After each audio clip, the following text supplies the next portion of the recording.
वज़ीर-ए-आज़म शहबाज शरीफ ने मौलाना फजलुर रहमान को दावत दी है दारस इशू पर मुलाकात की, और ये जो गुफ्तो-शनीद होगी इसको आप मुज़ाकरात कह लें, बातचीत कह लें। अस्सलाम वालेकुम नाज़रीन, मैं हूँ अहमद मंसूर और पक्की खबर बल्कि कुछ पक्की खबरें लेकर मैं रात गए हाज़िर खिदमत हूँ। इस वीलॉग में आपको कुछ नई डेवलपमेंट्स हैं और बहुत अहम हैं। आप सब पिछले 2 हफ्तों से इस पर मुख्तलिफ तज्ज़िये सुन रहे हैं, देख रहे हैं और मुंतज़र हैं कि ये मामलात किस जानिब जाते हैं। ख़ास तौर पे इसमें जो मदारस का एक इशू जिसने जन्म लिया पार्लिमान से, मौलाना फजलुर रहमान ने जो 26वीं आईनी तरमीम के मौके पर एक बिल मंजूर करवाया था और वो ईवान सदर में जाके अटक गया, फंस गया, वहाँ से वापस हुआ और उस पे मौलाना शदीद नाराज़ भी हुए। फिर जो दूसरी राय है उस पे वो भी सामने आई मदारस के हवाले से, तो मौलाना ने उस पे एक मौक़िफ़ लिया। उन्होंने कहा कि हमारा कोई झगड़ा किसी से नहीं है, सिर्फ़ इस बात पे है कि जो एक कमिटमेंट थी, जो एक बिल पास हो गया था, जो कानून साज़ी हो गई थी, वो ईवान सदर में जाके क्यों रुक गई।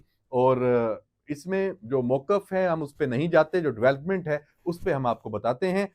जो वज़ीर-ए-आज़म शहबाज शरीफ हैं, वो काहिरा हैं, वहाँ मिस्र में G8 D8 जो ममालिक का इजलास डेवलपिंग जो कंट्रीज़ का, वो वहाँ में शिरकत करने के लिए गए थे।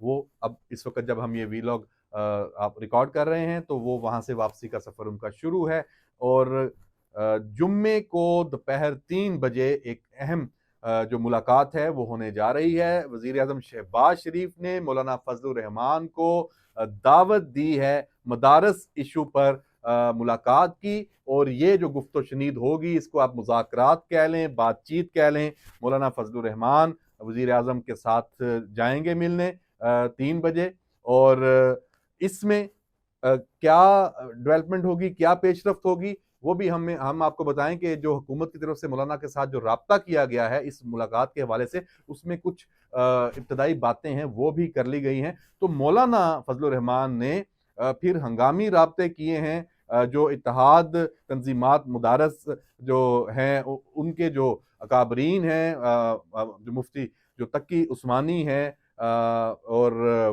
मुफ्ती मुनीब हैं और जो दीगर क़यादत है उनके साथ, तो इत्माद में ले लिया है और मैंडेट भी ले लिया है मौलाना ने।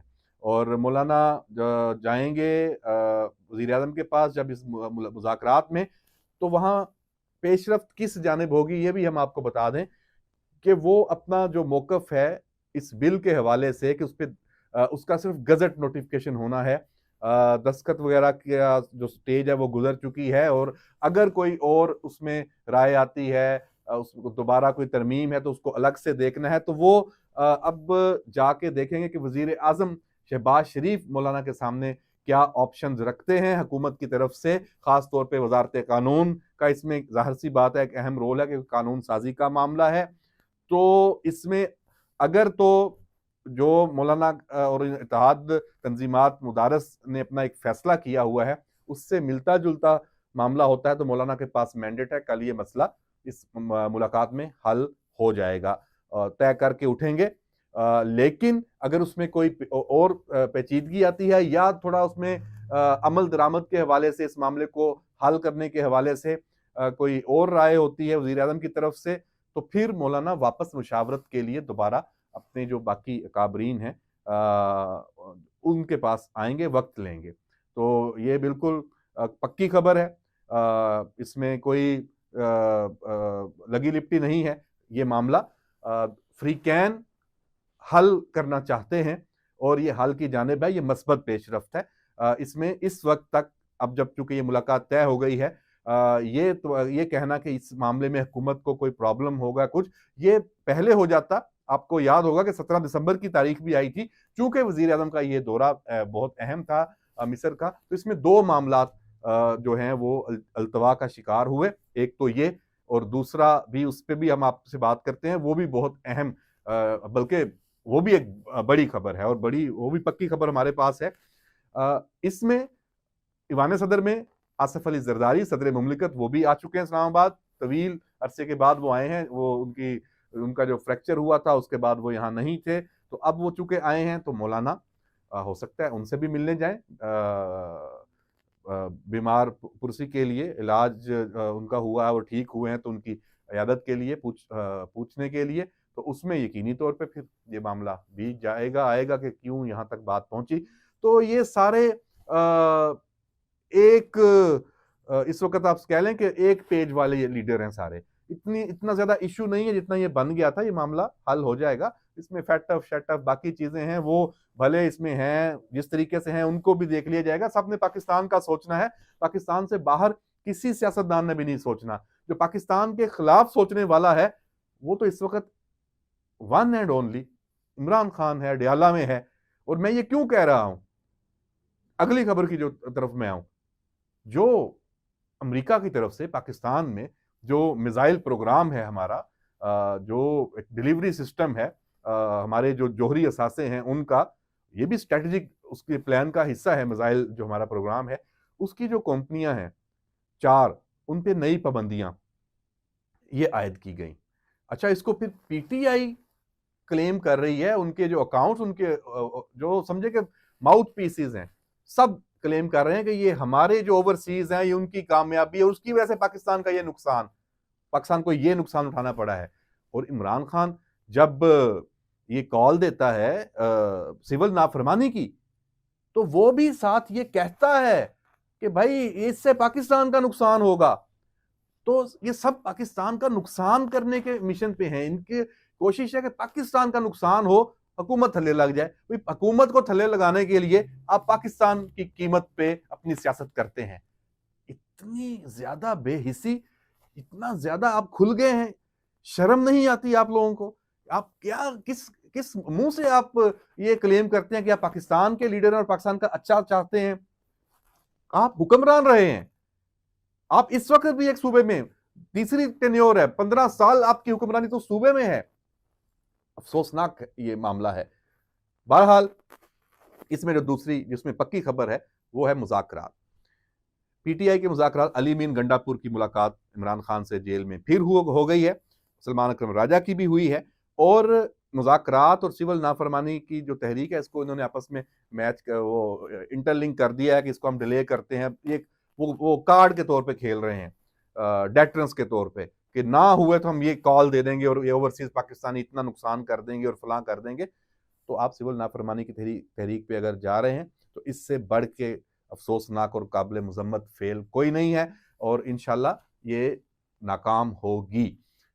लेकिन मुज़ाकरात पे आप आमादा हैं, राजी हैं, आपके पास ऑप्शन नहीं है।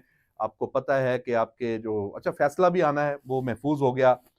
190 मिलियन पाउंड जो केस है उसका अब मंडे को आना है, 23 तारीख को। तो जनाब ये फैसला तो सामने लिखा हुआ है, उनके अपने लोग, मैं देख रहा था पीटीआई से जो जुड़े हुए अकाउंट्स हैं वो बता रहे हैं कि 10 साल कैद की सजा होगी और जुर्माना होगा, क्योंकि सबको पता है इस केस से बचना नहीं है। यहाँ ये सजा ट्रायल कोर्ट से होनी ही होनी है। बाद में फिर आपको वो सुलहकारी दोबारा मैसर होती है नहीं, वो अलग सवाल है कि इसमें क्या बनता है। लेकिन इस केस में वो बुरे फंसे हुए हैं। कहीं पे कोई जिन लोगों ने भी इसकी समात देखी है, कवरेज की है, जर्नलिस्टों ने या जो वकला थे अंदर, सब यही कहते हैं कि इसमें बहुत मुश्किल है बचना। देखते हैं, चंद दिन है, सामने आ जाएगी बात। तो जनाब ये हो गई बात इस वक्त इसकी केसेस की भी। और बाकी आखिरी बात जिसको मैं थोड़ा खींच के मैंने कहा बिल्कुल आखिर में आपको ये आखिरी पक्की खबर दूं मुज़ाकरात के लिए। ये मुज़ाकरात भी इल्तवा का शिकार हुए थे वज़ीर आज़म शहबाज शरीफ की ये इस मसरूफियत की वजह से, जो ये मिस्र का दौरा था। चूंकि अब वो वापस आ रहे हैं तो ये मुज़ाकराती जो अमल है ये आगे बढ़ेगा। इस हवाले से भी अगले 24 घंटों में बड़ा राब्ता पीटीआई का और हुकूमत का होने जा रहा है। टीओआर्स में ये पहले से कहता आ रहा हूं कि मुज़ाकराती अमल शुरू हो चुका है, कुछ नशिस्तें हो चुकी हैं, उसमें कुछ इब्तदाई बातें तय हो चुकी हैं। अगली जो चंद चीजें हैं वो आइंदा होंगी, तो उसमें हुकूमत ने बिल्कुल इसको मुस्तरद कर देना है कि आप मशरूत करें। अगर पीटीआई ने दोबारा अभी यू टर्न लिया, पहले तो कहते रहे कि गैर मशरूत होने हैं, कि मशरूत किया, जैसे कहना शुरू कर दिया कि ये 2 पॉइंट्स इतवार तक आप कर दें तो फिर तो ठीक है, वरना सिविल नाफरमानी की तहरीक शुरू हो जाएगी। तो फिर आप कर लें तहरीक। मशरूत कोई चीज काबिल कबूल नहीं है। मुज़ाकरात आपने करने हैं गैर मशरूत होंगे और वो किसी ब्लैकमेलिंग के तहत नहीं होंगे। उसका एजेंडा एक होगा, एजेंडा होगा पार्लिमान को चलना, पाकिस्तान का चलना, पाकिस्तान की मईशत, सियासी जो एक डेडलॉक है अपोजिशन हुकूमत, इसको बेहतर तरीके से कैसे आगे लेके चलना है, इन चीजों पे होंगे। इस बात पे बिल्कुल नहीं होंगे कि इमरान खान को बाहर निकाल के इक़्तिदार उसके हवाले कर दिया जाए, ऐसा बिल्कुल नहीं होगा। तो जनाब ये लेट नाइट जो एडिशन है पक्की खबर का वो आपके सामने पेश किया है। उम्मीद है आपको ये खबरें और पसंद आएंगी और आपके लिए बड़ी ये इसमें इंफॉर्मेशन है। तो अगले 24 घंटे आपको हर तरफ से इन्हीं पे ही तज्जिए सुनने को मिलेंगे। इजाजत दीजिए, अल्लाह हाफिज।